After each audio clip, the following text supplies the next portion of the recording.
Welcome to Mom Breaks. In this episode, we hear Laura's story.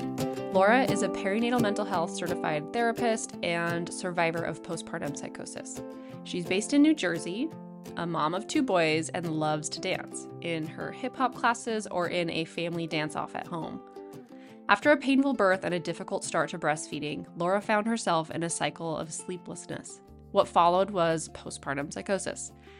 For Laura, this involved the textbook disconnect from reality, delusions, paranoia, auditory and visual hallucinations, bizarre behavior, and a deep conviction that what she was thinking and experiencing was real.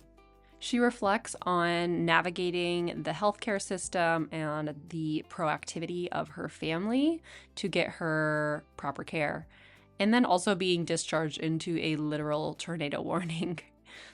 In this conversation, Laura shares what it was like to experience psychosis as a social worker, how her clinical knowledge shaped and perhaps complicated her experience, and what recovery has looked like in the years since.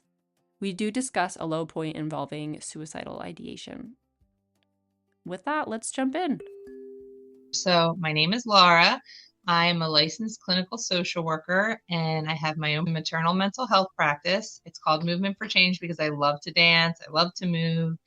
I have my perinatal mental health certification. I'm also a postpartum psychosis survivor.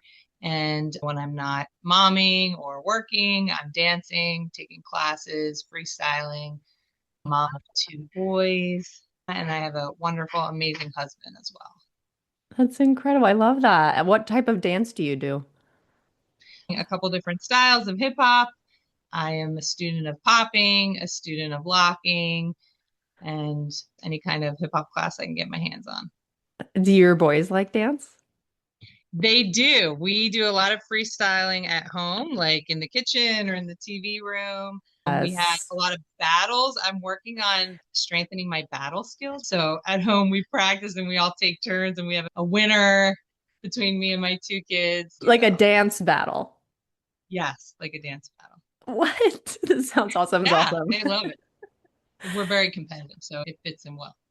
Would you say that is a favorite type of self-care, or is there any other self-care practices that you really enjoy? Dance for sure is the main self-care. I also, at any moment during my day doing private practice, if a client cancels or in between sessions, I will invest that time to stand outside, go for a walk, grab a fresh pot of coffee. Yeah, I definitely do like to invest in myself, even if it means hours of note taking later in the day. Oh. Yeah, so notes in private practice is like the worst part. Okay, like after Like, patient sessions.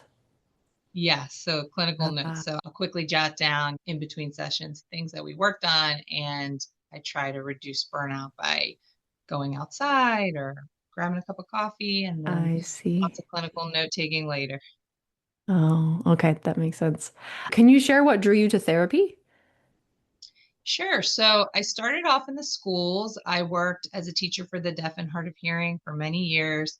I worked in special education, and then a lot of times I was one-on-one with students because I was an itinerant teacher.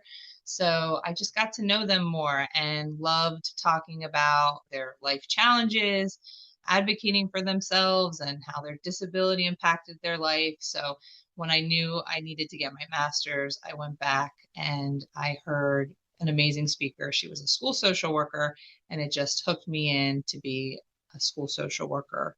After my experience with postpartum psychosis and having various different jobs in the social work realm, I ended up starting my own private practice. Oh, so you were working in schools earlier in your career. Yes, for Oh, most of my life, like 15 plus years of my employment life, I was working in schools as a special educator and then a school social worker. The latest job before starting my private practice, the job I returned to right after my psychosis, I was running a teen center, like a mental health teen center at a high school.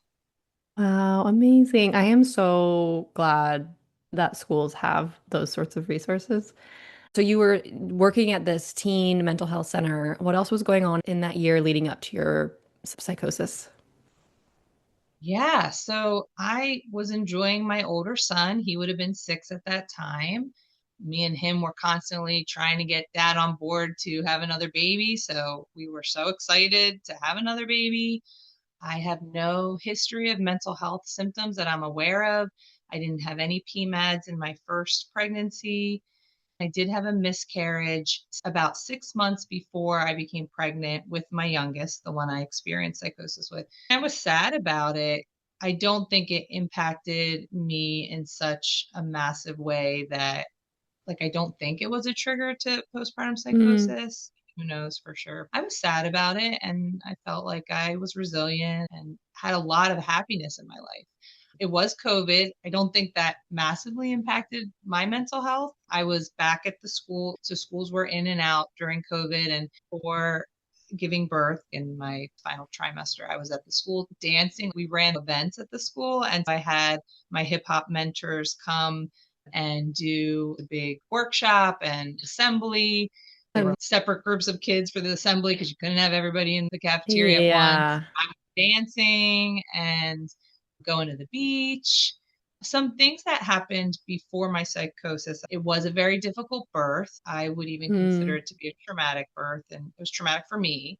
I was breastfeeding and it was really tough. So my youngest had a tongue tie and I was really Oh. sore. I was physically in pain, like I had wounds. I was feeding him every 2 hours. And then I had this whole self care routine for my wounds so that I could be the condition that I could feed him again. By the time I would lay down to sleep, did the self care, lay down, calm myself, it was almost time to feed him again. So that Oh. impacted my lack of sleep. And I was not sleeping for at least a solid week, like no sleep. Like the app would say 0 or 1 hour. The tongue tied. How did you figure that out? I was in so much pain. He was a great sucker and a great feeder, but I was in so much pain. And it was so different from my first child with breastfeeding. I did not have that amount of pain with my first child. So I knew something was off. I did have a lactation consultant who I thought was extremely helpful. She took a look at him, said he had a tongue tie, and then Okay. decided to get it snipped. We have a phenomenal ENT. We did the research. We went to the kids ENT. And right after it was taken care of, the breastfeeding got so much better. Oh. Unfortunately, after that, I ended up experiencing psychosis. Oh. But Okay. fix the tongue tie, reduce the pain. And then you also mentioned that your birth was a lot. Can you share more about any complications that happened there?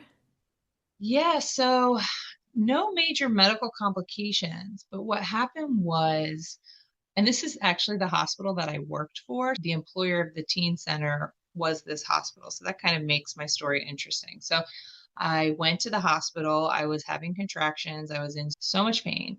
And we were in the triage room, my husband and I, and the initial medical providers were not as compassionate as I would have liked. They basically said to me, "You're not dilated enough. We're going to give you an hour to become more dilated, and then we'll come check. And if you're not dilated enough, you're going home." I was like screaming in pain. They left the nurse and the doctor. It was more of the nurse that was not compassionate, but they both left me and my husband, gave me a birthing ball. I'll never forget it. My husband had Aquaman on the TV. He was there and so compassionate, but now Aquaman in the background is still a trigger for me. Bouncing on the bouncing ball, dancing, pacing. Like, I don't even know what I was trying to do, but I was screaming in pain. And they At that point, didn't give you anything at that point. no, You were too early. they wouldn't even come back in the room. The door was shut. They What? could hear me screaming. I was screaming. And we were left alone in this triage room. It was about 30 minutes in, and I said to my husband, "I'm in so much pain. I need medicine. You need to go get someone in here." So 30 minutes in, he goes and gets them. They come back, and this nurse was like, "Well, it's 30 minutes early, so we're going to check you. But if you're not ready, we're discharging you." And I was like, "Oh, just," and then they check me, and they're like, "Oh, good job. It's time. You did good." I'm like, what? This was the Wha- most confusing That experience. was the point that they were going to let you be admitted. I'm sure there is actual markers, but that feels ambiguous to me. Yeah.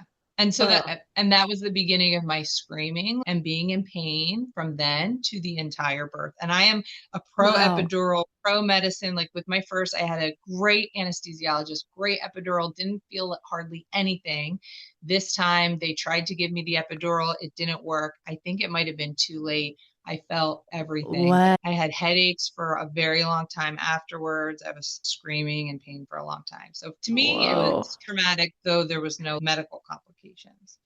But emotionally draining and feeling unheard and not validated and not supported. Yes, yes. And then once I was admitted, a different team was onboarding and that nurse was leaving because I don't know if I would have had enough self advocacy in me to kick that nurse out. I should have kicked that nurse out from the beginning. And the new team was awesome. The delivery, the aftercare was great, but it really Yeah. set the stage for my whole experience. And really, I think that part set me on a trajectory that could have been more protective. Mm. I did make sure to advocate for myself at the end of our stay because I was an employee of this Uh, organization. So I spoke to the head manager, and I think they said this nurse has just kind of been around forever, kind of set in her way. oh. And they gave me a massive goodie bag with a hospital robe and all this stuff. Well, that feels nice to have the hospital overall being like, yeah, sorry, we Yeah. see you. Yeah, that was nice. So that sounds like a lot with the birth, but it also sounds smooth, no medical complications for you or baby. Though the tongue tie is a complication of sorts, right? In the days and weeks after your birth, how are you feeling? Yes, again, I don't notice any mental health symptoms before the psychosis. I do know I was under stress and physical pain with the baby not feeding and then the not sleeping. That was the massive, massive impacting factor was not sleeping Uh-huh. for many days, not being able to calm my brain because of all the work and then having to calm your brain, go to sleep, and then do it all again in the cycle. I do, remember very shortly before having the symptoms of psychosis, I was sitting out front in the sun because it was summertime. I'm holding my new baby. I'm barefoot. One of my neighbors came to check on us. We were sharing a beer. It was still COVID, so we were like poured a beer, half Yeah. and half cups. And like that's also me. Like I started to question, was that prodromal phase? Was I feeling some like elation? But like that's also me to be like super laid back and chilling in my Yeah. front yard. So yeah, I mean, I was happy and excited to have a baby. Uh-huh. Yeah. So then you said you didn't sleep for a week. Was that in the first week postpartum or was that later? So I gave birth July 31st, and my first hospital visit was August 17th. So pretty soon after being home, I guess it turned into difficulty sleeping. Okay. Can you share when you look back where you see the first signs of psychosis show up? Absolutely. So a few days before I went to the hospital, I have a big family. So I'm one of five girls. I have four sisters. Sister number one came to see me pretty early on. She reported no weird behavior. She didn't notice anything. Then sister two came to visit. She is the youngest and was the single sister at the time. And I was predicting her love life. Basically, psychosis hijacked anything I had read, any books I loved, any shows, any passions, memories, experiences, workshops, anything. It hijacked everything. And so I was quoting things from a birth order book from my MSW program that was Okay. based in reality, like, the birth order kind of traits you might have. And I was applying that to predicting her love life. And I thought I was Nostradamus. And I talked to her just the other day. I was like, "Did you notice anything was off?" And she was like, "No, I believed you. I fully believed you were predicting my love life." I was not cultured enough to recognize this reference. Um, Laura taught me that Nostradamus was a 16th century French physician, astrologer, and author. He's known for publishing a collection of poetic prophecies that many people interpreted as predicting major historical events. While historians generally regard the prediction as pretty vague, Nostradamus has become a symbol of someone with an extraordinary ability to foresee the future. So, yay for being more cultured. And I was smart enough, I had enough insight that I would wait until my husband would leave the room. He would go to the basement to go do something, and I would then predict her life, and then I would quiet down whenever he came back. So that was the Oh. beginning. Or remember what type of predictions you were making? Like, were they outlandish or were they within reason? Well, a little bit within reason and convincing. Now, this was almost 5 years ago, but it was something like, you are the youngest, so you're likely going to be attracted to the oldest kind of sibling traits. And so this person that you're going to meet is going to be like our oldest sister, for example, her traits, being independent and being a self-starter. And so this person is going to find you and you're going to be connected to them, maybe something like that. Okay. Older and applying it. Yeah. But I think I got more specific about when and where. I can't really remember. Okay. But she was like, "Oh, this is fun." Like no concerns. No Um, concern. Yeah. okay. And then the next sister visited me, and I was hyper focused on her, hyper aware. She started talking about her children, and I was the best parenting guru of all time. Like, I do love to geek out about positive parenting. I still love that. But this time I was Dr. Becky, and I knew it all. I knew it all. And I was very pompous in the way I was giving her advice. Okay. Again, my husband was like gardening in and out and around. I think he was trying to hear what I was saying, and I would wait, and then I would really tell her, the good stuff, and he would leave. And she has older kids than you? So she's a stepmom of two awesome kids. And yeah, we were just kind of talking about parenting struggles. And she was, at the time, she was a new stepmom to the children. I see. Okay. So you were like giving your wisdom to her. She just shared something that was going on, and I took it and ran with it and thought she wanted all the best advice in the world. Oh man. I mean, I wish I had Dr. Becky right in my head. Hopefully I did her justice. But what was really a pivotal point is that that sister that day shared with me that she had a history of sexual abuse. She shared with me some details that she had recently discovered that she had experienced sexual abuse years previous. And that became a massive trigger for me that really started to create my psychosis story. And Oh, the theme of sexual abuse was very much part of my symptoms, my delusional content. I became intertwined with her story. I was questioning and then believing that I was there also during her abuse. wow. Um, that night before going to bed or pretending to go to bed, um, I like, I think that's what kept me up that night too, is I was like, I have to solve this massive jigsaw puzzle. I have to solve who was the abuser, like who did this to me, who did this to her. And that became a big focal point of the psychosis. And then I woke up from that fake sleep. I'm doing air quotes, sleeping.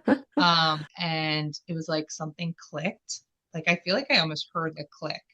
And I came out of the bedroom and was like, you knew, and just blaming my husband for all kinds of things, for harming our kids, for abuse, for just, I don't even Oh, know exactly what I said, but that was the beginning of the more serious delusions. I don't know why, but I had this image of like the scream mask and being pulled under a bed. And oh, even now wow. at Halloween, if I see the scream mask, I just have to take a pause and do some deep breathing Yeah. because that was pretty graphic. I mean, like that was a delusion of your own sexual abuse that you were. Oh, okay, that's terrible and awful that that screen mask is everywhere, like at Halloween. Yeah, Oh, my brain created this sort of, I guess, not PTSD image because to my knowledge, I was not aware of or part of any sexual abuse. I think my brain just pulled me into this and created these images. yeah. Oh, wow. That's a lot. What happened when you're accusing your husband of abuse? Yeah, so I thought he was going to harm me and my kids. I started to try to leave the house, and he was locking the front door, locking the side door, trying to, when I would move this way, he would go the other way to lock it. And so that was reinforcing, oh my gosh, he's trying to Ah. trap me. He is trying to harm me. He's locking the doors.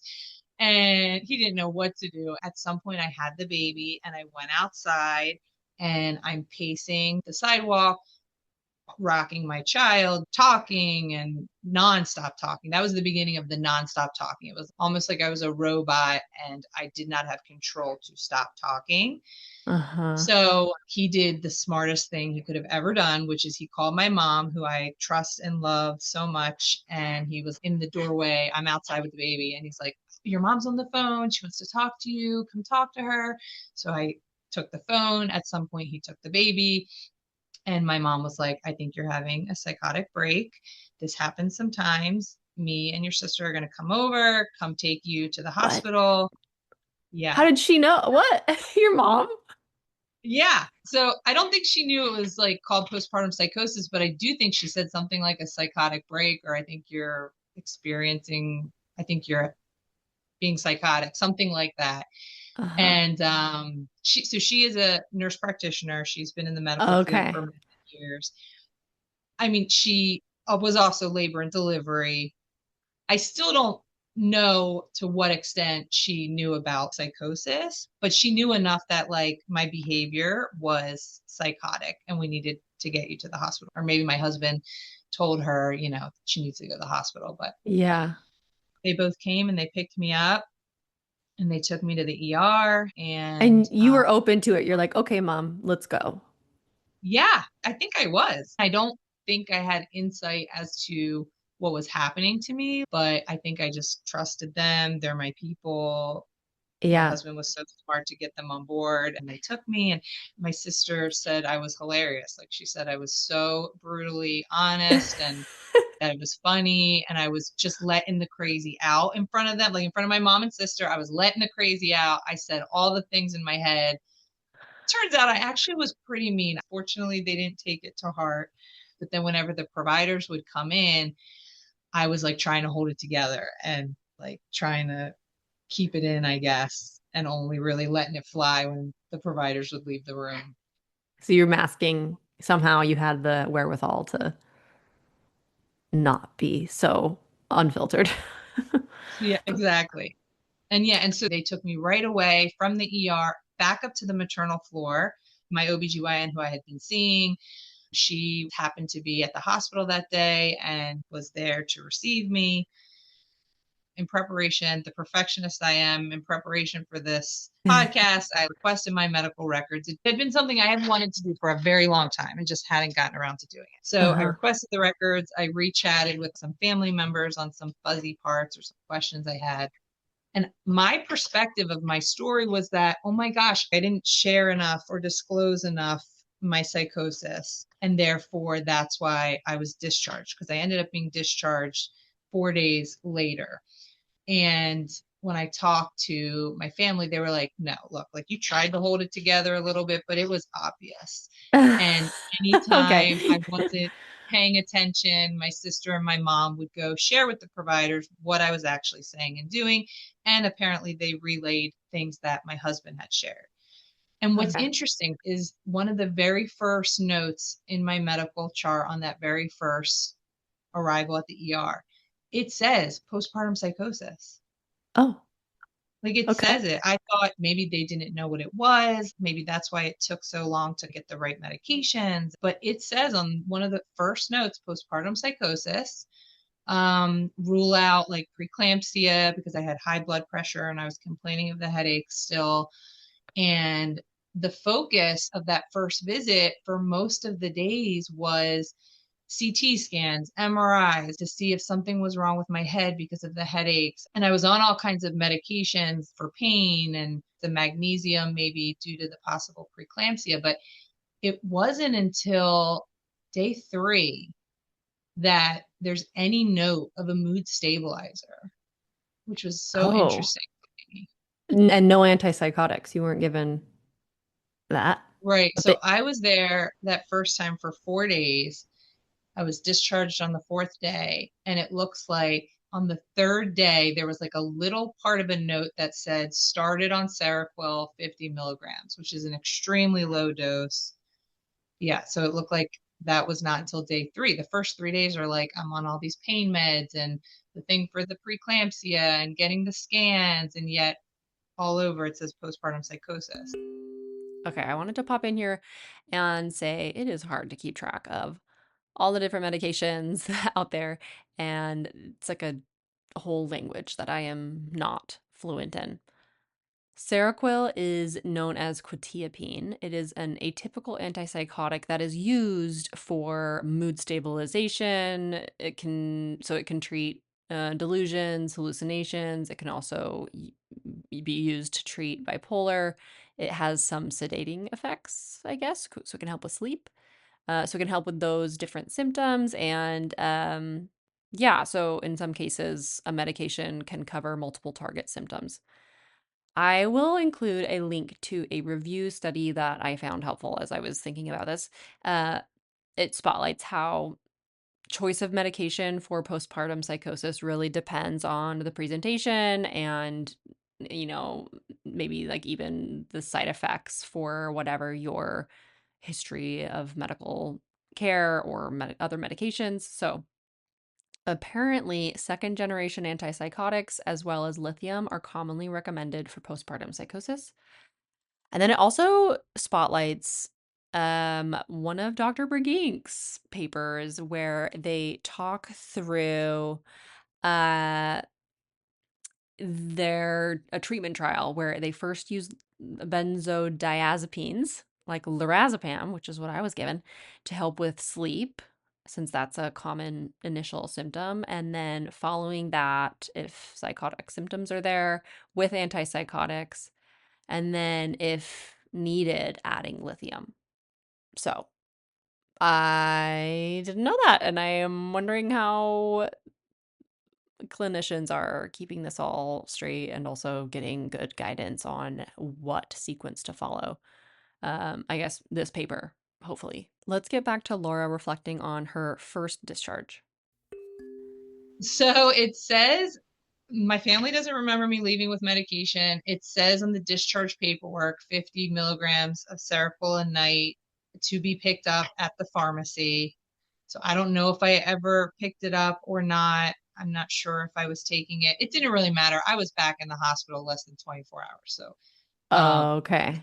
I remember meeting with a mental health provider. Maybe it was a psychologist who said to me, like, you're saying all the right things as far as being more stable. And I feel like I should send you to a higher level of care, but you're saying all the right things. So I'm going to give you the medication, like continue with the medication. They set up an outpatient referral for me for a partial hospitalization program, which it doesn't mean hospitalization. Partial hospitalization, as I'm sure you probably know, is multiple times a Daytime. week, could be Yeah. virtual or in person a couple days a week. So it was a Friday, and I was being given this referral for this outpatient program. But that night, I was in this observation room. My sister stayed with me. It was not like a hospital bedroom. I think I had already been kind of discharged, and they put me in this overnight observation room. And my sister is snoring away in the next bed, and lights are out, and they have like these blinds. And I just remember this provider, probably some kind of medical provider or assistant, would peek in the blinds every so often and like Whew. peek in them. And I I mean, was, that's it was even if creepy. you're It was so not creepy. psychotic, that's creepy. Yes. And so I had this whole story that I was going to save everybody, and there was going to be this big shooting at the hospital, and the shooter was going to come at any moment. This is probably bringing in all my Alice training from being an employee of a hospital. Every year we have to do like all these training. Uh, So I was like, okay, I'm going to jump on the shooter, and my sister's over there. I'm going to jump and protect her. Like she's sleeping away. They think I'm sleeping. The medical note says like, no issues overnight, no acute symptoms overnight, and I'm actively planning how to protect this shooter from us. And then I get wow. discharged. Yes, but you're not telling anyone about the story that you No, believe is true. But you no, I don't actively, believe yeah. Okay, how do you feel your background as a mental health professional shaped the way you understood what was happening? I think it's really important to highlight that postpartum psychosis does not discriminate. I was a licensed clinical social worker at the time that I had psychosis. So I would say that before I looked at my medical records, I would say I didn't think I had any insight. Like I heard other survivor stories about like knowing something was off, knowing something wasn't right. And I don't remember that. Like I remember a lot of what happened, and I don't remember thinking like something's off with me. It was my reality. I was believing my reality. But what's interesting, and this I think does come into play that I was a social worker, is as I was reading my notes, the medical notes, now my understanding of the story is changing because there were a couple times throughout the notes that it says I said something was off. I shared with Mm-hmm. perhaps I think one of them was the behavioral health provider that I didn't feel right, something was off. At one point it says something like I'm a social worker, so I can't have suicidal ideation. Another sentence that was really impactful, it was really my words, seeing my own words quoted back, that was really emotional, I guess, or Hmm. activating for me to read. But there was a sentence that said something like, I'm a social worker, I should be able to help myself. Hmm. So I think maybe I did know something was going on in real time, and my memory of the experience, I don't remember having insight like that. So in some ways, I guess being a social worker, it impacted me in that way. And then it also could have harmed me, because I was purposefully not sharing anything that I thought could give me like an involuntary, like a crisis Yeah. or a crisis evaluation. Like, I don't know that I was clearly thinking what that might look like, but I knew if I talked about harming kids, harming myself, like those were the things I shouldn't say. So being a social worker, I knew not to say those things. But also being a social worker, I had a lot of coping skills and I'm very pro therapy. So perhaps it helped with the healing process. Yeah, that makes sense. Like there's a double-edged sword maybe on an upside and a downside. Okay, so it sounds like things really escalated in those 24 hours. You were discharged and you were actively still making meaning of everything. Can you share more about what happened from there? Yes. So less than 24 hours, I'm home. Symptoms escalate. They become much more serious. I'm thinking that there's carbon monoxide poisoning in my house. I do remember trying to save my kids. I actually scooped up my older son to try to save him. He remembers to this day, and he has a loft bed. So I was on my toes on the loft bed. I scoop him up. He still remembers that experience. That was in the Well, middle of the night. here's what's interesting. I remember it being night, and I checked this with my husband. He said, yeah, it was like evening, like after dinner time. The time is now throwing me because when I read the records, it said that I went back to the hospital. I was taken into the hospital in the morning at 6 a.m. So this must have been symptoms throughout the night. And then the ambulance must have came in the morning, but because he was sleeping and I scooped him up out of the bed in the night. So I was fearful that carbon monoxide is in our house. We're getting poisoned. I also was having delusions that I'm in the Truman Show. I'm trapped. Everybody walks their dog at a certain time. It felt like this happens, then this happens. Monotonous cycle. I'm stuck in this bubble and I can't get out. Something inside me said, do something drastic. Laura, you need to do something drastic right now. You need to get out of this trap and you have to do something to break free. And so that's when I punched the screen of my bedroom window. Okay. Fortunately, it was summer. The window was open. It was a screen, and we are on a one floor rancher. So it makes it a little less scary. But the fact that I punched a screen out of a window to try to break out of this trap, I remember getting into the ambulance and thinking, unbuckle yourself, bust out of the doors. Fortunately, I was secured by a seatbelt and everything, and I couldn't unlock the doors. But these were the thoughts I was having, like, do something Mm. drastic. What was your reaction to an ambulance coming? Well, I don't remember, to be honest. But in Okay. reading the notes say that I was agitated. I tried to punch one of the EMTs. I missed, but I tried to punch them twice, it says. Oh, I was wow. my husband to try to kill me. I clearly was at least had the delusions to try to break free. So I must have not wanted to be in the ambulance. All signs point to I did not want to go in the ambulance. Yeah. Yeah. Yeah. And did your spouse, at what point did your spouse call the ambulance? I don't know. I'm not sure of the timeline on that. Okay. It must have been that morning, super early. If at 6 a.m. I was on my way to the hospital because one of the notes was time stamped 6 a.m. So all Okay. this activity must have been very early in the morning. Here's a really interesting thing. As I'm reading through my medical records and reading the ambulance report, I noticed the name of the EMT and I know her. I know Oh. her really well. And I had no clue until 2 days ago when I was reading my medical Oh, report. what? I see her name and I'm like, oh my gosh, I can't believe I know this person. I didn't know her at the time, but through living in our community and through baseball and through life in the town I'm in, I know her very well now. And so I texted her right away. I was like, oh my gosh, I just saw your name. You were one of the EMTs. I can't believe this. She was like, I know. Yeah, it was me. She said, I didn't know if I should bring it up. I didn't know what to say. I was like, actually, I am so grateful you didn't say anything.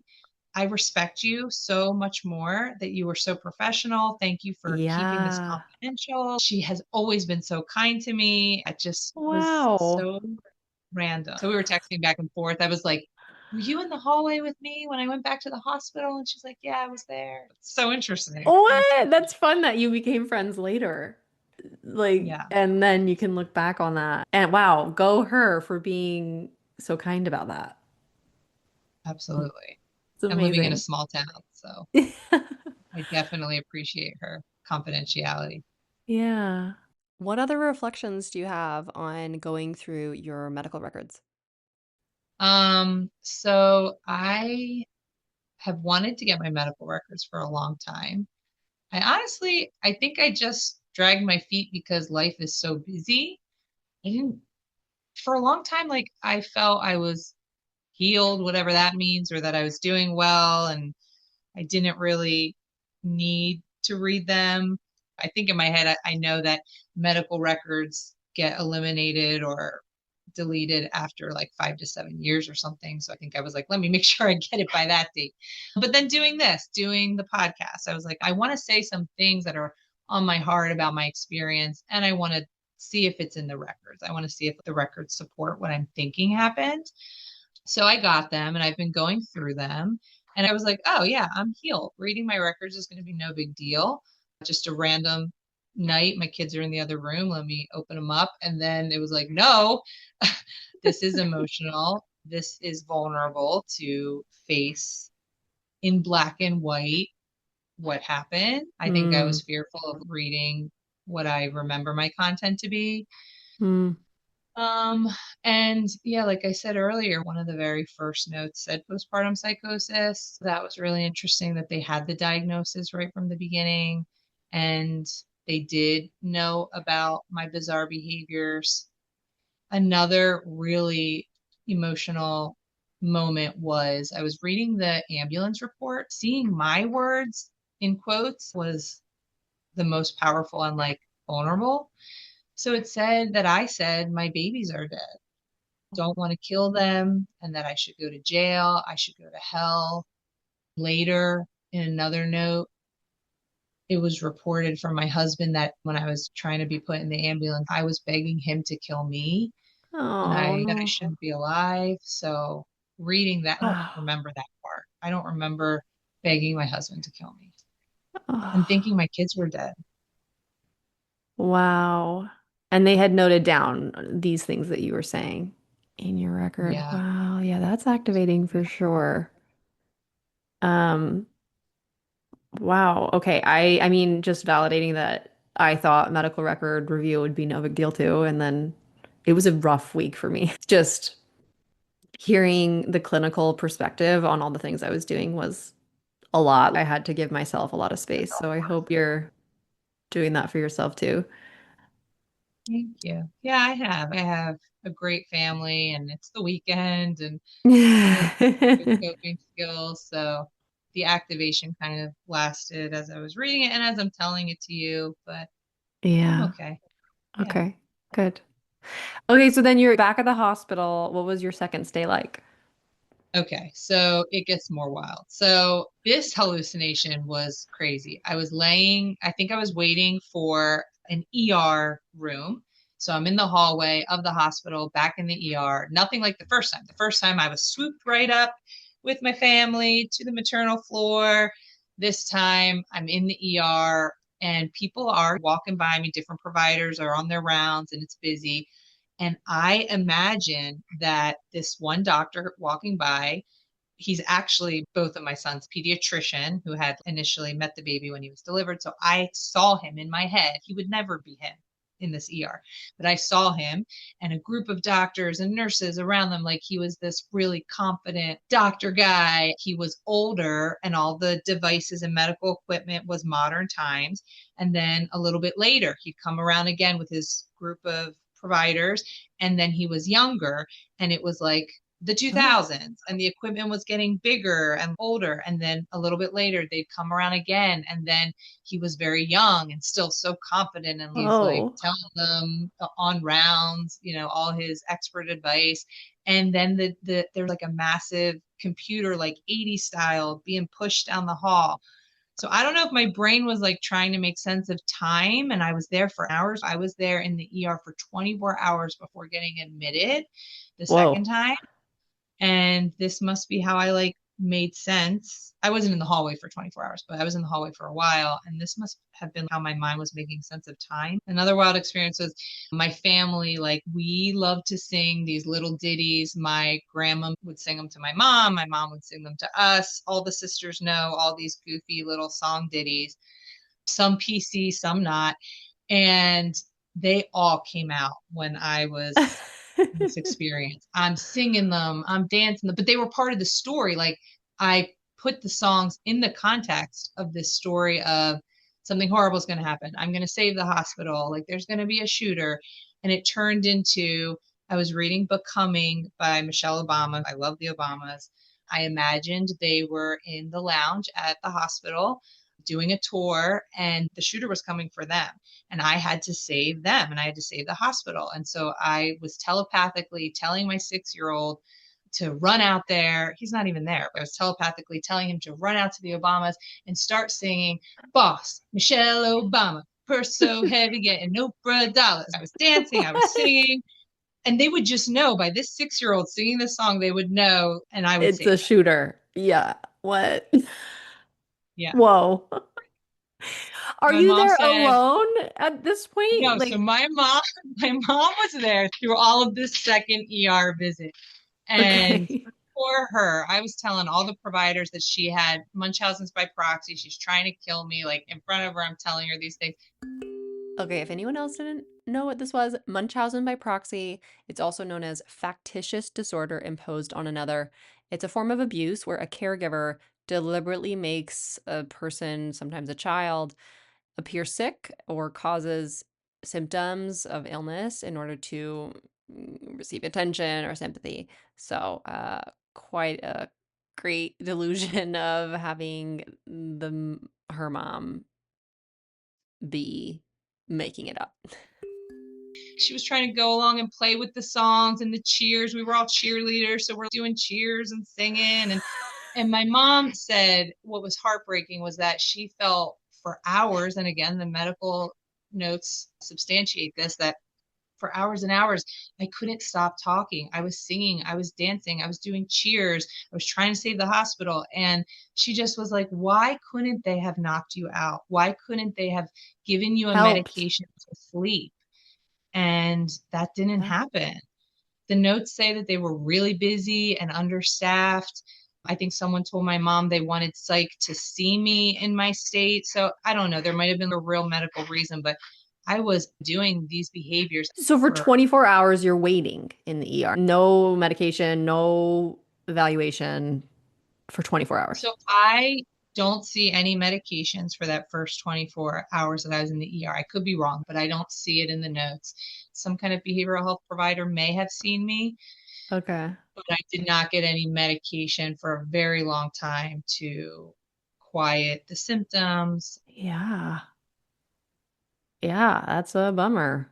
And your mom is a champ for just like being there. The best person for that. Best person that Yeah. could have been there in that moment for sure. She's Was an ace in the whole in crises, and she's also a great advocator. So I'm sure she was advocating for me the whole time. so then you were passed off to psych finally. What So I happened? went, so no, actually, what was interesting in my medical records, I appreciate this, I didn't know this. Before I was transferred to a floor, before I was admitted, right? The second time before I was admitted to the medical hospital, it said something like they decided it wouldn't be a good idea to go to the locked behavioral health ER floor and instead to send me to a medical floor with like a one-on-one.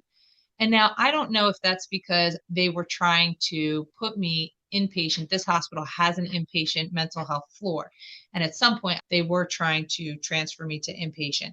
But I knew the providers in the inpatient floor. I had referred many of my students to the inpatient Oh, behavioral health floor. I knew the people there. The hospital isn't my place of work, but it's my employer. I had some insight to say, no, don't take me there. So I don't know if that's when that happened from the ER. They admitted me to a normal medical floor room for that reason, or if there was something else, they just knew it wasn't a good fit to be in this locked ER behavioral health. So I continued in a hospital room for 3 more days. And what happened was I became extremely low. Like, I think it only lasted 24 hours because very soon after, family tells me, the medical documents tell me that this low period, I mean, I guess it felt like depression. I thought I was never seeing my kids again. I knew that I was going somewhere away from my family, and hmm. I just couldn't even process that in my head that I was not going to see my brand new baby. It's like you could say it's going to be a week or 2 weeks, and in my head it was like I'm never seeing them again. Yeah. So I just started saying no, and at this point, no, my family wasn't with me. And every time a provider came in, I was just like, no. They're like, here's your medicines, and I was like, no. Here's your food. No. Here's the breast pump. No. And so I just became depressed and down. And that is when I did retain the memory. I still remember having the thought, I'm going to go up to the top of the hospital building Oh. and jump off the roof. Like, I want to jump off Oh. the roof of this hospital. Thankfully, there was no way I could do that, but the thought was definitely there, and the intent was there, and the want to do it was there. And then very soon after, my other sister, who's amazing, came and was like, what do you mean she's saying no to her medications? Absolutely not. She's taking her medications. Give her the medications. Give her the food. Your get up. We're going over here. Here's pictures of your kids. They just went to the zoo today. Look at, she got everything moving again. She's trying to put like the Wow. pump on me, trying to get me like going. And it got me out of it. But that is nowhere in the notes. That is nowhere in the medical notes. Maybe I don't have all of them, but I don't see anything that says patient refused medication, patient Oh, refused weird. food. Yeah. Yeah. Hooray for sisters. Yes, it was awesome. And then after that, my two other sisters each took a night with me. My husband was there a lot, but his main goal for a long period of the time was to care for the kids, try to figure out the logistics between where I was going and the treatment for me. He was definitely there, and each sister took a night with me. It was COVID, so you could only have one person at a time. So one person would have to leave, the other person could come Yeah. in.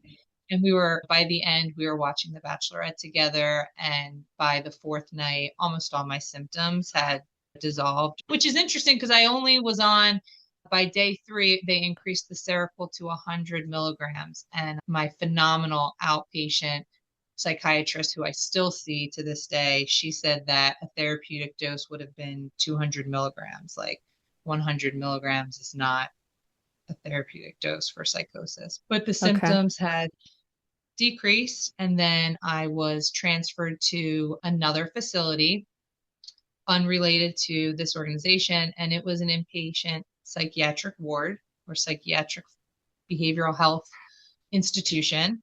We all thought I was going to this women's trauma program, like for women. That's where we thought I was going. I think maybe we Okay. saw a flyer for like an outpatient program that's also connected to the same facility, but it was not that. It was a behavioral health psychiatric institution that I was transferred to and went to. Okay. Was that because of your request at not being at your place of employment that you were transferred elsewhere? Yes, I think Okay. that took a little bit of time to figure out where was I going. Like my husband said that they really didn't know what to do with me, where to put me. He felt that they didn't really know what to do in general at the hospital. And it took my family to really research another option than the hospital's locked behavioral health floor. Okay. And how was your experience at that behavioral unit? And it was an experience. It has definitely like shaped who I am. I am not someone that has regret orientation or would say like, oh, that shouldn't have happened. Or I know that I needed to go somewhere for everyone to feel like I was safe. I mean, I had been discharged. I went back. I still had symptoms. Like I needed to go somewhere, even if I was symptom free, to show that I was symptom free for a period of Uh-huh. time. So I understand that. I was not prepared for showing up to what I thought was this women's trauma program, them rummaging through all my stuff, eliminating any drawstring. So my pants wouldn't even stay up. Oh Yeah, no. I wasn't able to have the breast pump with the tubing, no shampoo or Oh, conditioner, all due to fear of patients having suicidal ideation. So everything yeah. was kind of taken. The breast pump was taken. They didn't know what to do with a lactating mom. But I will say the other patients I met were phenomenal. And I guess the biggest thing I took away from that was that the humanity of it all, that we're all just people. And even some of the people with really serious mental health symptoms. I mean, I was having really serious mental health symptoms. I was having a mental health crisis. And here I am with all these people that also had very serious mental health symptoms. You could write a whole book on being in a psychiatric institution, but you get to Yes. know these people so well. You become besties. And I just learned like one person was homeless just by life happenstances. Like he lost his job, which was out of the ordinary. He had a great family, and then he ended up being homeless. So then he started doing substances and drinking alcohol, and it just kind of took him on this trajectory. And then that included mental health symptoms and crisis. But these people were like normal, everyday people that just life happened to them, is kind of what Yeah. I took away from it. Yeah. Oh, I felt the same way. I remember the art therapist from my psych ward was so sweet. And I remember talking to her and her being like, you should write a book about this. Like, I honestly could about all the people I've met here and the experience of just being in a psych ward is so unique and human. And so that all resonates a lot with me too.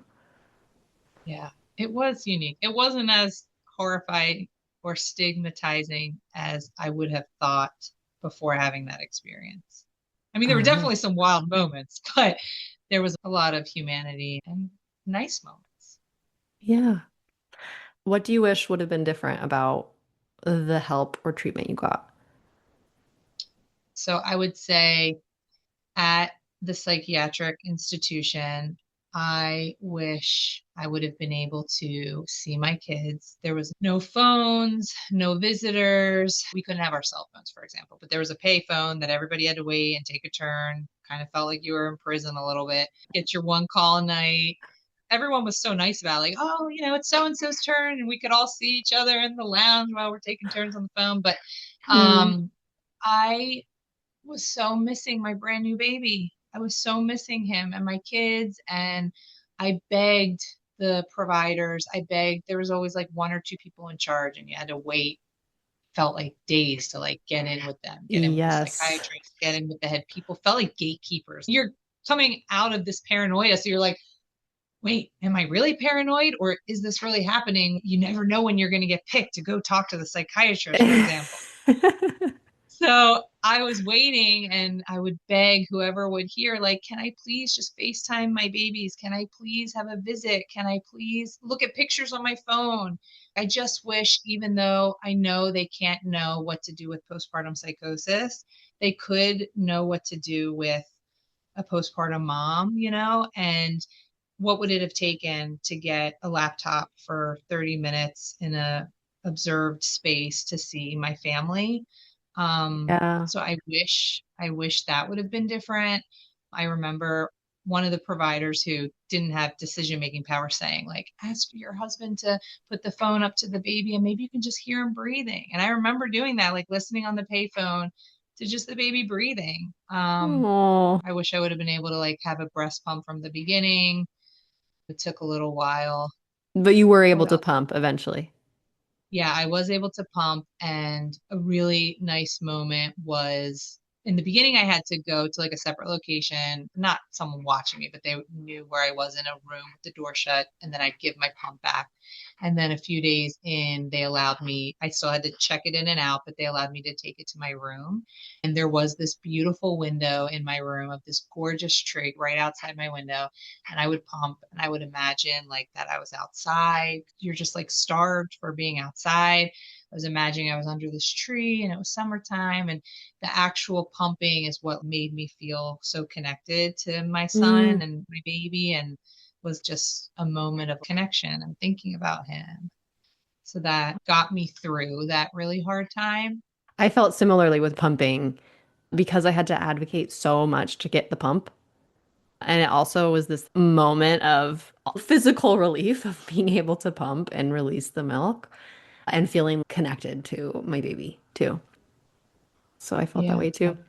Anything else I that you don't. feel kept you going in the hardest moments? Yeah, I just think that talking to my husband every night on the phone was like the moment of the day. Yeah, that just kept me going, hearing how everybody was doing, the hope that I'm going to see them soon. At that point, all my symptoms had been subsided for some time. So I was clear headed and was able to see, like, this is temporary. I am going to see them soon. And I think I just kind of leaned into, in the therapy world, we call it radical acceptance. And I was just thinking about that. Like, I think I fully like leaned into this psychiatric institution experience. Like, I'm here. Like, I wasn't really fighting it after being there for a little bit, but just kind of leaning in, getting closer to the people that were with me in it. And yeah, pumping, looking at that tree. I think those were the things that just kind of kept me going. Okay. Can you talk about discharge? How do you feel the longer term road was?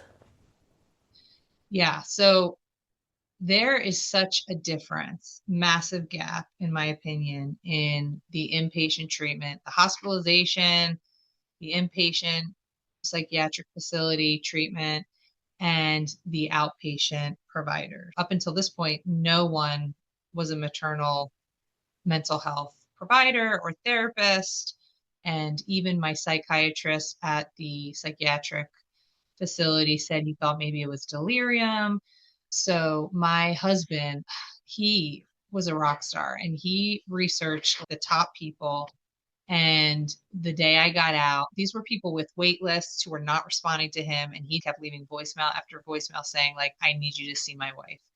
Upon my discharge, I get home, there's a tornado warning in South Jersey. We like never have Ah! tornadoes. There's a tornado nearby happened. Alarms Um, are going off in the town. The alarms are going off. I'm coming home. My 6-year-old's here. I'm getting ready to see my brand new baby. My mother-in-law, who had been helping parent my children with my husband, was here. Everyone was nervous to like reintegrate. So we all have to go to the basement because of this tornado warning. I grab like a pack of kid charades. I grab the cards. We go to the basement. We're all just sitting, staring at each other in the basement, and we start playing charades.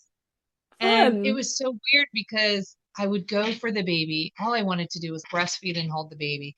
and I would go for the baby. And it was clear that my husband and my mother-in-law were the parents. They were caring for my children. They had a routine. Baby would cry. One of them would grab, they knew exactly what to do. And I just had a moment of like, okay, for everyone, I need to just step back and just be here. And so I think I held my 6 year old. We're playing charades. We're in the basement. That awkward reintegration took a little bit of time. It didn't last very long, but over time, they saw that I was stable, I was capable, I could take care of the baby. We both agreed I could breastfeed. But that first night, I didn't sleep. So I had been sleeping so well at the facility. I'm like, I'm healed. I was already healed before I got here. Like, I was pumped and I got home and I think something happened with my medications. I didn't get the right prescription or I didn't have that backup sleeping pill. And we kept calling the facility and they're like, you're discharged. Like, can't really help you. Thankfully, my husband had been calling these outpatient providers and Mm. one of them did finally respond. And she told me, she's like, I was full. I only took you because your husband would not stop calling me. So I finally took you. Oh, yay. And thankfully, she is phenomenal. She's still my psychiatrist today. I'm not letting go of her in case anything happens. But so that first night, this was before I had connected with them. I had a sleepless night and then all the worries about, oh my gosh, could this come back? Fortunately, we got the medication right away. I was connected with the outpatient providers right away, and it did not come back. No symptoms of psychosis ever came back. But the providers were phenomenal. I had two phenomenal outpatient perinatal therapists. I had a reproductive psychiatric nurse practitioner who is phenomenal. And this was my team. The therapy was really around the stigma of taking medication because my prescriber was like, it's a minimum of a year. Like she was very conservative, and I'm so grateful for her conservative treatment. She said it's a minimum of a year on Seroquel. You could have underlying bipolar, you might not. Like she knew all the research. We just have to kind of wait and see. So the treatment was really around, oh my gosh, what does that mean that I have to take a mood stabilizer? I've never had a mental health disorder in the past. And now do I Uh-huh. have bipolar? And just questioning myself. And like anytime I was really passionate about a workshop or something I was getting into, I was like, oh, is this hypomania? Have I had hypomania all my life? Who am I? Yeah. What is mental health and what is Laura? So that was a lot of the work. And then coming to have self acceptance for whoever I am is going to be fine. I'm changed. I'm a different person and we will be okay. So that was the therapeutic services and the work ongoing after leaving the inpatient facility. Yeah. You've already spoken to the impact of the experience on you, but maybe as a therapist, how was it going back to work as a changed person? Yeah. That was one of my biggest fears inpatient in the psychiatric facility was like, I was this bad boss chick. I had just gotten this new job right before I got pregnant, where I was, for the first time in my life, a supervisor of a teen center. I loved my job and loved the work I was doing. And I was like, how can I go back and run a team after having psychosis? Let alone, Mm. oh my gosh, do they even know my information? Does my boss know my information who works for the same place that I was hospitalized at? And now I need to request more time. That was sticky, but I was able to go back. I was able to heal. I took a little bit more of an extension, like whatever the typical leave was, because I was in the hospital for a month altogether. I took some extra time and then I went back and I was able to do it. And actually, I had really stressful, non related mental health challenges, just supervisor challenges and systems challenges in my workplace that I did handle really well. And it was really hard. And I was able to go back and I could at least show myself and prove that I could stay in this supervisor role and continue here if I had the skills and the capability to do it. Yeah. Yeah, amazing. So you did go back to your supervisor role, and then later, what made you decide to do a private practice instead?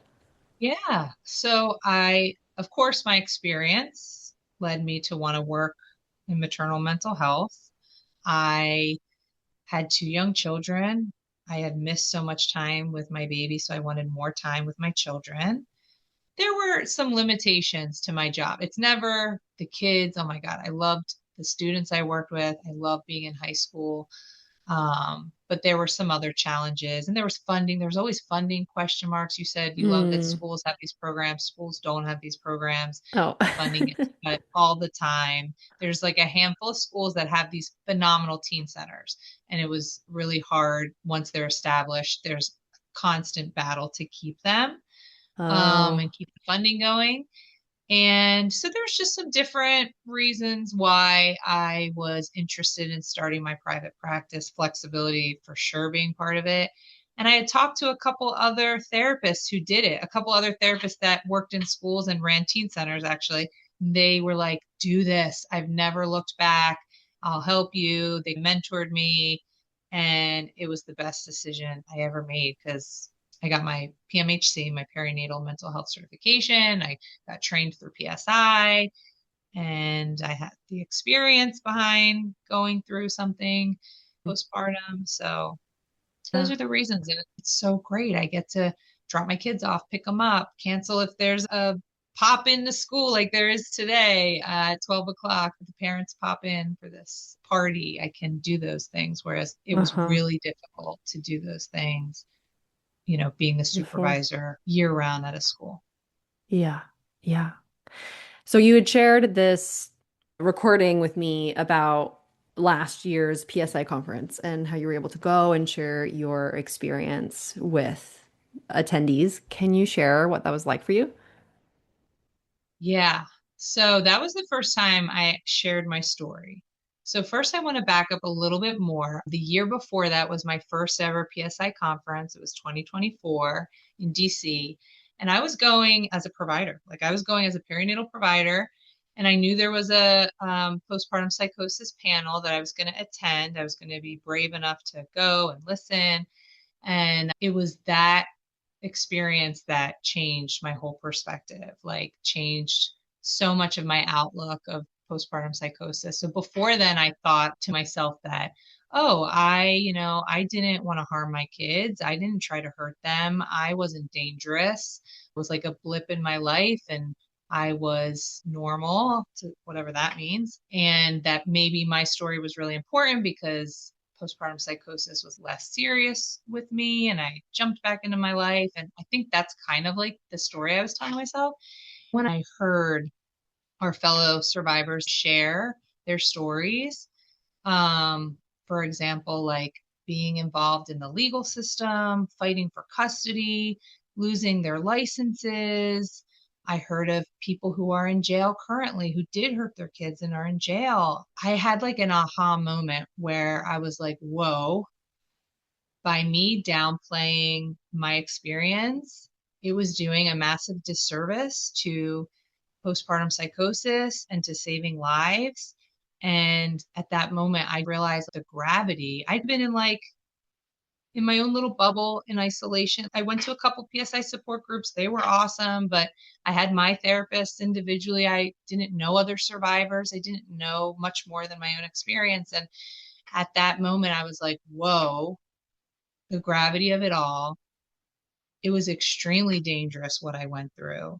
And there are multiple moments in my story. Had that voice inside of me told me to do something different when it was telling me to be drastic, it could have said anything.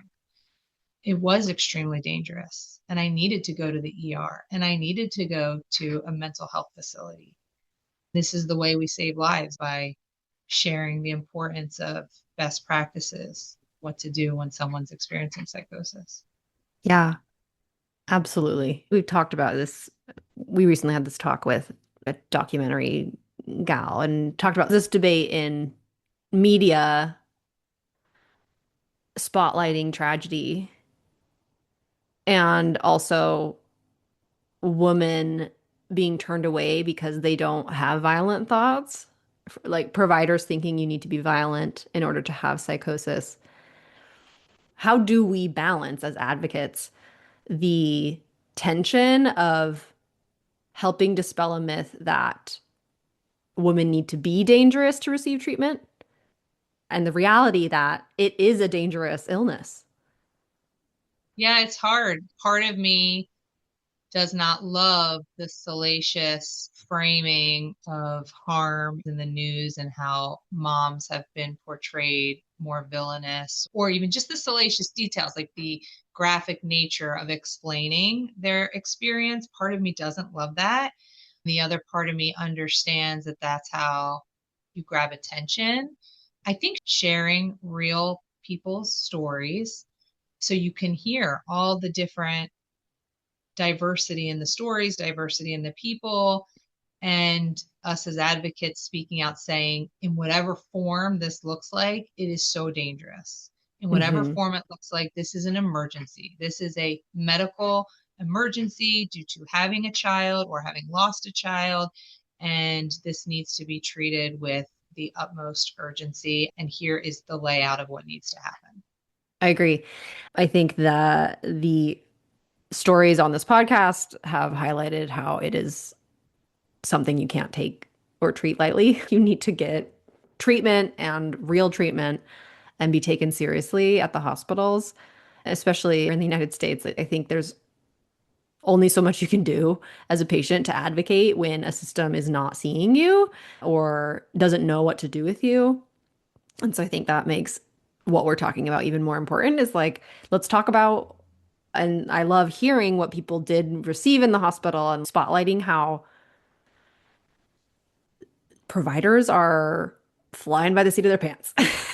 Like a little bit because there is no firm single, and I think it should be this way actually. Now that's my take, because I don't think that there should be only one treatment plan. I think you do need to treat per the presentation of the psychosis. But I don't know, it's tricky. Well, I want to speak to that provider piece that you just said because something happened to me and other clients that I see currently have shared when providers say things that are inappropriate or unhelpful and sometimes even harmful. I've heard different stories from different people, but one part of my story was my OBGYN, who I was fortunate she received me that first ER visit. My first visit back to the OBGYN office after getting out of the psychiatric inpatient and my first visit back, she proceeded to tell me that she had had a postpartum psychosis patient before me. In her mind, she said something like, "Oh, I think it was meant to be because I had this psychosis client before." And she proceeded to tell me details of what this mom did to her child. And I'll never Oh, forget it. My heart is beating right now saying it. I'll never forget that. And I just, smiled and nodded and was extremely triggered, thinking, why is she sharing this with me? And then now looking back at the notes, just thinking, wow, you've had a person with postpartum psychosis before. It was on my notes, the very first admission to the ER. Why wasn't I given a mood stabilizer on day one? Why yeah. was it such a good dose when I did get it? Why was there 3 days there doing other medical interventions when you've had a patient with postpartum psychosis before? Oh, yeah. I avoided this provider for a while and then I finally felt confident to see her again because she's a great provider in so many other ways. And so I went back to her, but I never did say anything to her about telling me that story. Yeah, that feels like it was for her, not for you. Like like a Yeah. reassurance for her own confidence. But isn't that like a breach of confidentiality to share? I don't know, maybe not. I mean, she didn't tell me any specific name identifying factors, but she just Okay. basically told me what this mother did to her child. It's like, oh, thank you for sharing that. Oh, wow. Now I have that in Yeah. my mind. Wow, but that makes your treatment even more bizarre that your provider was like, "Oh, I know this, and we're still not gonna get you on the recommended like mood stabilizer, antipsychotic mixture. Yes. Very Mm, scary. That like, yeah, why wouldn't I have learned everything I could learn about postpartum psychosis? yeah. Ooh. Okay, I would really love to hear from you how you think about the role of therapy in someone's mental health as it relates to postpartum psychosis. I just want to preface this. I am not a postpartum psychosis therapist or expert. I am a perinatal mental health therapist, and there is some training that I received on postpartum psychosis. But I would say therapy is absolutely warranted, encouraged. I'm therapy for all. I'm so pro therapy. Me and my husband did couples therapy years ago, was fantastic. Anyone who is struggling, I'm like, go see a therapist. Yeah. So I'm very pro therapy. You have to find the right one for sure. And people have had poor experiences, just like we've had poor experiences with providers and Yeah. teachers growing up. But I do think therapy is essential and helpful to have an unbiased person help you through it. And postpartum, whatever the perinatal mood and anxiety disorder that's being presented, this is the most Yeah. vulnerable time. If you're ever going to get help, if you're ever going to seek out a therapist, this is the time to do it. This is the time to receive help. So true. And I don't think I understood that before. That there is just a lot more risk after having a baby for a lot of things. And so there's a lot more reason to have a good support system and ask for help and get help. Yeah, for sure. And it's shaped who I am as a therapist. My postpartum psychosis experience has impacted the way I practice and provide therapy. What I tend to do since I experienced postpartum psychosis is when I have clients that present to me as very acute with any kind of PMAD, for example, if I have a client that has very severe postpartum OCD or very severe postpartum depression, maybe suicidal ideation, anything that's really acute and they're not sleeping, especially if I hear that they are not sleeping, because of my experience on the task force and hearing some of our survivors shared that they had severe OCD and then they had postpartum psychosis. Either they had the symptoms together or one then the other. Someone Hmm. else had severe depression and then psychosis. So whenever I hear the really acute symptoms, or if someone I'm suspecting a little bit of hypomania and they're not sleeping, or they have a history of bipolar, I say this is part of my practice, and I do this in general with most of my postpartum clients. I have them bring in their partner.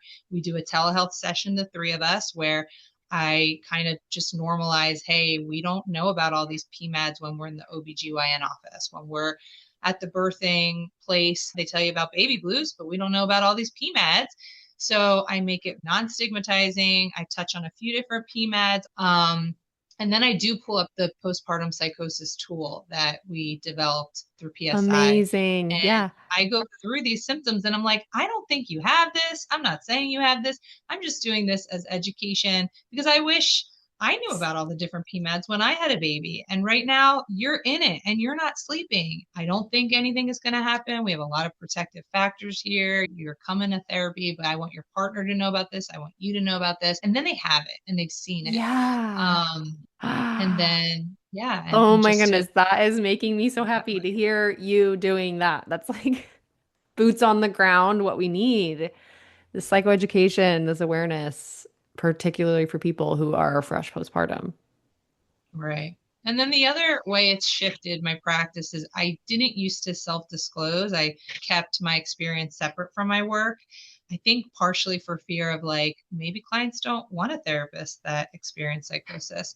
Just the more spaces I've been in the last like year, I've been in maternal mental health spaces and I've been hearing different providers share their personal experiences. My own therapist, when she disclosed some things about herself, I was like, oh my gosh, thank you. Like it was so awesome to hear any disclosure she wanted to give me. So I realized how hearing other providers' personal stories with PMADs really impacted me.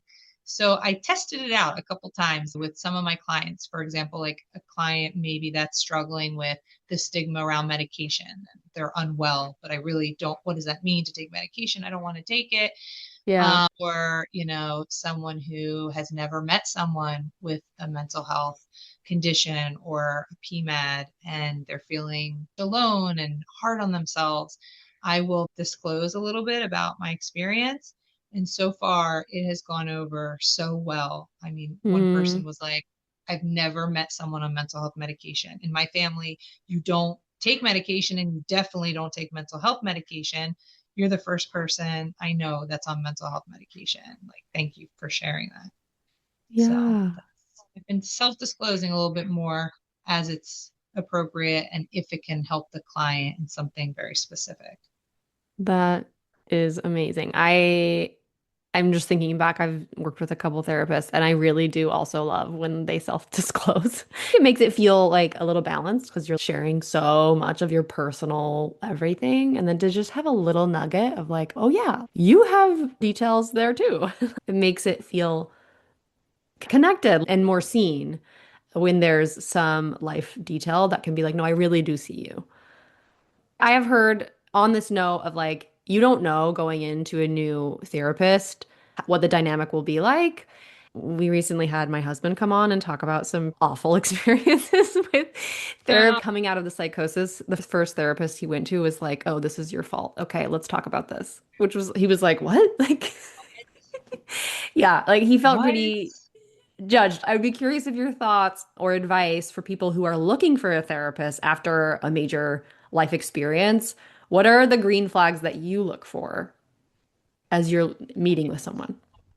So, first, I want to say my experience had a lot of privilege involved, that I have so many family members available to support me, just my socioeconomic status, a husband that would not take no for an answer. I had a lot of privilege in my experience, and we were willing and able to pay out of pocket for these phenomenal outpatient therapists, which is not mainstream, not how it typically is. It's really, I can't even imagine how he found them. It is so hard to find external mental health providers. So, what I would say is, I recognize that. And that's why I wanted to accept insurance in my private practice. But so, what I would say is that newly home or newly out of postpartum psychosis, there's already two great resources, right? You can call the PSI hotline, people can give you names of referrals. There's the PSI directory, two things that are so simple, you can find a therapist on there. And what I would say is, if you can, whomever you can connect with right out the gate, I would say go for it. So you at least have continuity of care, knowing that, okay, I am the consumer. I can change my therapist at any time. And if I have the luxuries, if I am stable enough, there was no way I was going to be able to research different providers after being discharged. There was no way I was going to be able to Uh-huh. do free 15-minute consults with multiple providers. So I had to go with whoever my husband chose. Thankfully, they were phenomenal. Uh-huh. And I would encourage the person, get in with somebody, start sessions, give them a shot.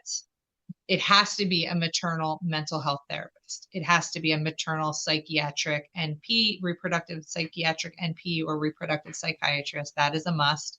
And if they're not great, if it's not a great fit, which happens, right? That's okay. And you shop while you are getting care. So you're not going to stop care. And then what if there's a wait list for the person you really want? And you're trying to coordinate when you're going to have a free 15-minute consult. So you don't want any gaps in care. You get in with Yeah. somebody getting treated, and then maybe it's a family member that helps you research and find some other people to interview. I think, and this is just my subjective opinion, this isn't like best practices, but that's what I would say. Yeah, that's great. That's really great advice. What other advice would you have for someone who's recently experienced postpartum psychosis? This is a part of you for sure. It is a part of your story, a part of who you are. And it can be as large of a part as you want it to be. It can be a smaller part, but there are so many other parts to you. It's like birthing. it changes who you are. You're not the same person you were before having children or before having a loss. You are different and changed, and that's okay. And the more you go through life, the more those other parts are going to get bigger. And this part might get a little smaller, or by choice, you might do things to make this part a little bit bigger, but it's all a part of you, and you are normal, whatever that means. You are who you are, and you'll be just fine. I love that so much. You're going to be okay. Take care of yourself. Lean on your providers. You're fine. You're normal. We're all normal in our own way. Thank you to Laura for sharing her story with us. Really grateful to her. I love the perspective of her clinical background as well as lived experience. It's really powerful. If you are in New Jersey or Pennsylvania and could use support, Laura is a licensed therapist. I will include links in the show notes to her practice, Movement for Change, as well as a link to the presentation she talked about that she gave through PSI and other articles and resources mentioned in this episode. If you like this conversation, please consider sharing it with a friend, a loved one, or a healthcare provider. Every conversation and listen helps raise awareness and reduce stigma surrounding postpartum psychosis. Thanks for listening. Be kind to your mind.